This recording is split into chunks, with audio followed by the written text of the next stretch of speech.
ಬಿಡದಿ ಪಾದಯಾತ್ರೆ ಬಗ್ಗೆ ಯಾರಿಗೂ ಕೂಡ ಗೊಂದಲ ಇರುವಂಥ ಅವಶ್ಯಕತೆ ಇಲ್ಲ. ನಾನು ಕೂಡ ಕಳೆದ ವಾರ ಮಾನ್ಯ ಕುಮಾರಸ್ವಾಮಿ ಅವ್ರ ಜೊತೆಲಿ ದೂರವಾಣಿ ಮುಖೇನ ಮಾತನಾಡಿದಾಗ ಕುಮಾರಸ್ವಾಮಿಯವರೇ, ನಾವು BJPನೂ ಕೂಡ ನಾವು ರೈತರ ಪರವಾಗಿ ಇದ್ದೇವೆ, BJP JDS ಇಬ್ಬರೂ ಸೇರಿ ನಾವು ಈ ಪಾದಯಾತ್ರೆನ ಹಮ್ಮಿಕೊಳ್ಳೋಣ, ಏನು ತೊಂದರೆ ಇಲ್ಲ ಅನ್ನೋ ಮಾತನ್ನು ನಾನು ಕೂಡ ಹೇಳಿದ್ದೆ. ಅವರು ಕೂಡ ಸಕಾರಾತ್ಮಕ ಸ್ಪಂದನೆ ಕೂಡ ಮಾಡಿದರು. ತದನಂತರದಲ್ಲಿ JDS ಕಡೆಯಿಂದ ಪಾದಯಾತ್ರೆ ಘೋಷಣೆಯನ್ನು ಕೂಡ ಮಾಡಿದ್ರು, ದಿನಾಂಕವನ್ನು ಕೂಡ ಘೋಷಣೆ ಮಾಡಿದ್ರು. ಹಾಗಾಗಿ ನಾವು ಪಕ್ಷದೆಲ್ಲ ನಮ್ಮ ಹಿರಿಯ ಮುಖಂಡರ ಜೊತೆಯಲ್ಲಿ ಕೂತು ಚರ್ಚೆ ಮಾಡಿದಾಗ ಯಾವುದೇ ಕಾರಣಕ್ಕೂ ಗೊಂದಲ ಆಗೋದಕ್ಕೆ ಅವಕಾಶನ ಕೊಡೋದು ಬೇಡ. ಯಾಕಂದರೆ ಈ JDS ಆಗಲಿ BJP ಆಗಲಿ ರೈತರಾಗಲಿ ನಮ್ಮೆಲ್ಲರ ಉದ್ದೇಶ ಒಂದೇ ಇರುವಂಥ ರೈತರ ಹಿತರಕ್ಷಣೆಯನ್ನು ಕಾಪಾಡಬೇಕು.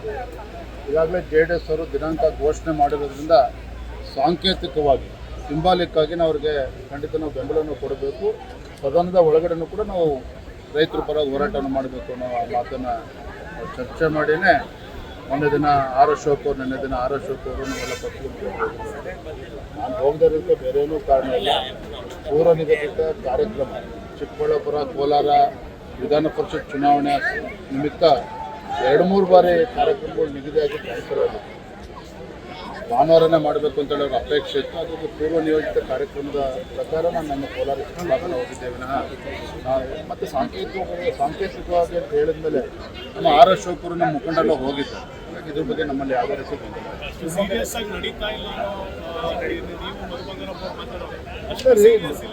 ದಯವಿಟ್ಟು ಅಂತ ತಿಳ್ಕೊಬೇಡಿ.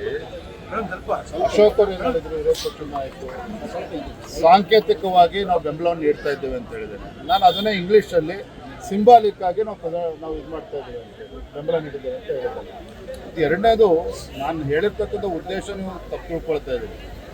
ಯಾವ್ಯಾವ ರೈತರು ಬಿಡದಿನಲ್ಲಿ ಮುಂಚೂಣಿಯಲ್ಲಿ ಬಂದು ಹೋರಾಟವನ್ನು ಮಾಡ್ತಾಯಿದ್ರು, ರಾಜ್ಯ ಸರ್ಕಾರದ ಕಡೆಯಿಂದ ಅವರ ರೈತರ ಮೇಲೆ ಒತ್ತಡವನ್ನು ಹೇರಿ ಅವರಿಗೆ ಪರಿಹಾರವನ್ನು ಕೊಡುವಂಥ ಕೆಲಸ ಮಾಡ್ತಾ ಇದ್ದಾರೆ.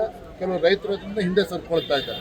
ಇದೇ ವಿಚಾರವನ್ನು ನಾನು ಅವತ್ತು ಮಂತ್ರಿಗಳ ಜೊತೆಲೂ ಕೂಡ ಹೇಳಿರುವಂಥದ್ದು. ಅರ್ಥ ಭಾರತೀಯ ಜನತಾ ಪಾರ್ಟಿಗೆ ಇದರಲ್ಲಿ ಆಸಕ್ತಿ ಇಲ್ಲ ಮತ್ತು JDS ಅಷ್ಟೇ ಮುಂದ್ಬಿಟ್ಬಿಟ್ಟಿದ್ದಾರೆ. ಖಂಡಿತ ಆ ಥರದ್ದೇನೂ ಇಲ್ಲ.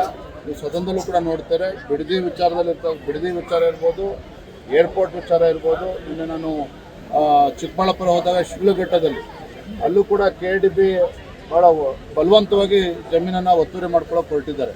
ಅದೇ ರೈತರ ವಿಚಾರದಲ್ಲಿ ನಾವು ಖಂಡಿತ ಭಾರತೀಯ ಜನತಾ ಪಾರ್ಟಿ ರೈತರ ಪರವಾಗಿರ್ತೇವೆ.